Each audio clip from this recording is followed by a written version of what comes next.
Ever wondered how you can get someone's attention without them even knowing about it? Well, today you're going to learn presuppositions within Milton Model Language Patterns in NLP, which teaches you exactly that. Let's get started.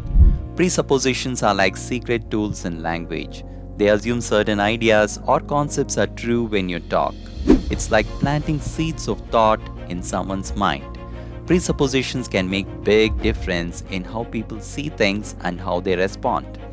Let's say you get a call from a financial advisor. If they ask you, "Do you want to save money?" you may probably say yes or no.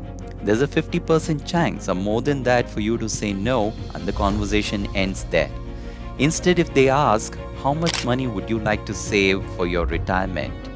Now that's thought provoking, and you're likely to continue the conversation and may have a deal. The difference between the first and the second is that the second question assumes that you're already planning to save and they are here to help you, which makes huge difference. There are three common types of presuppositions. Existential presuppositions. These assume something already exists. For example, someone asking you, "When are you getting married?" This question assumes that you're already planning to get married and it's a matter of when. Presuppositions of time. They assume a specific time frame. Have you stopped smoking? This assumes the person used to smoke. Presuppositions of cause and effect. These imply a cause and effect link, like "When did you quit your job?" assumes the person quit their job.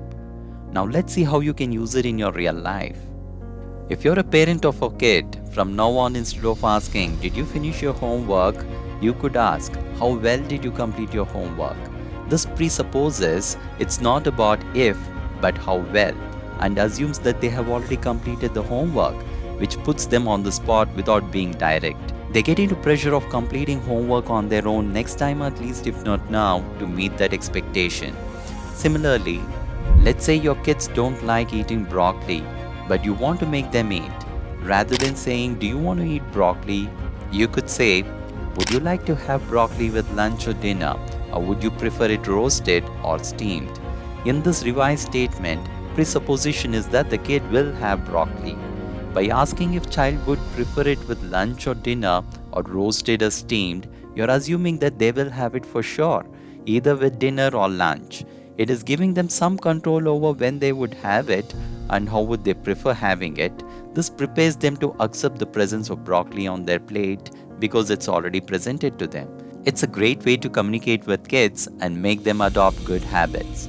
Presuppositions can also be used in casual conversation with friends to guide the discussion. Here's a good example. Let's say you're bored and want to go out for coffee and looking for a friend to join you.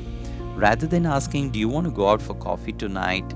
which has a 50-50 chance of them saying yes or no, you can increase the chances of saying yes by using presuppositions and saying, "Shall we catch up at our favorite coffee spot tonight? Or do you have another place in mind?" Here we use a couple of presuppositions. One is that you and your friend have a favorite coffee spot where you often meet.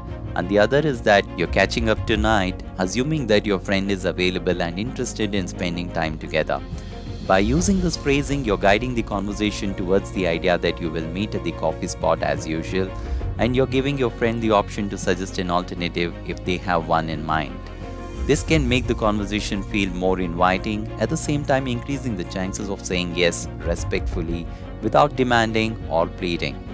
Presuppositions can also be employed in workplace conversations to convey expectations or guide discussions. Let's say you have something important to discuss with your team and you need to schedule a meeting.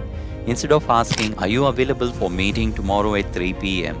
which is a straightforward question and leaves the decision to the colleague who may or may not be available, you could say, "I've scheduled a meeting for tomorrow at 3 p.m. Could you let me know if this time works for you or if we need to explore another time?"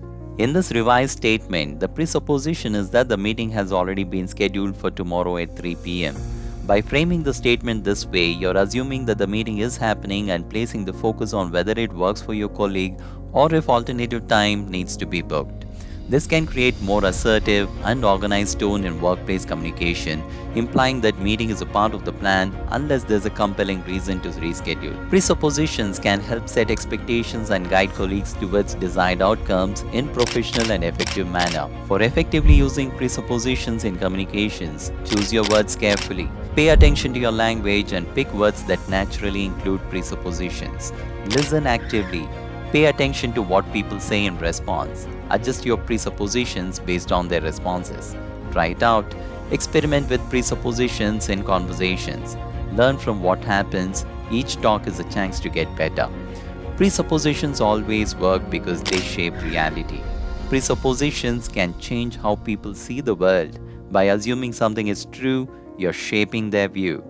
Engagement. They get people thinking. When someone hears a presupposition, their mind starts filling the gaps, like a detective solving a mystery.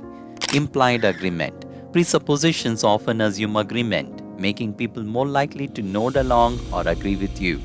It's like having a secret handshake of understanding. So that's presuppositions for you in NLP, a cool way to boost your communication skills. Before we finish, remember that getting good at presuppositions takes practice. So get out there, try it out, and see how it changes your conversations.